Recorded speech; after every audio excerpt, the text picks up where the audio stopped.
శ్వాస నిశ్వాసల కలయిక ధ్యానం వింధ్య హిమాచల వ్యాపిత ధ్యానం.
మేడం ఈ ధ్యానం చేసినప్పుడు మన హృదయం తేలిక అవుతుంది, అప్పుడు మనం క్షమించగలము, మిగతా అప్పుడు మళ్ళీ వాళ్ళని చూస్తే కోపం వస్తుంది కదా, ఎలా క్షమించాలి అని అడిగింది.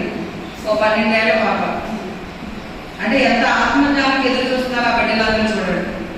చెప్పేవాళ్ళు కావాలి, ట్రైన్ చేస్తే ఒక అద్భుతం. మనం పెడుతున్నాం, లంచాలు తీసుకుంటున్నారు, ఐఏఎస్ ఆఫీసర్స్ అయితే రాజకీయ నాయకులా తయారయ్యారు. వాళ్ళు అందరూ ఎవరు మనమే కదా. మరి మన పిల్లలందరికీ ఆ సరైన నాలెడ్జ్ ఇచ్చి రైట్ ఆఫీసర్స్ గా మనం తయారు చేస్తే ఎంత అద్భుతాలు చేస్తారు వాళ్ళందరూ. వాళ్ళు ఎందుకు మిగతా వాళ్ళందరూ ఎంత అద్భుతంగా ఉంటారు. ఒక మంచి సీఈఓ, ఒక మంచి కంపెనీ, ఒక మంచిది పెడితే ఎలా ఉంటాడు తన స్టాఫ్ తో. దళైనా చెప్పారు కదా, ఇఫ్ ఎవ్రీ 8-year-old చైల్డ్, అంటే ప్రతి 8 సంవత్సరాల పిల్లలకి ధ్యానం నేర్పిస్తే ఒక్క తరంలోనే వైలెన్స్ మనం ఈ ప్రపంచాన్ని తల్లికొట్టచ్చు అన్నాడు ఆయన. ఎంత అద్భుతం చూడండి. నిజమే కదా. మన ఇలా కౌన్సిలింగ్ సెంటర్ ఏమక్కర్లే, ఒక జనరేషన్ లో అన్ని స్కూల్స్ మనం ధ్యానం చెప్పేస్తే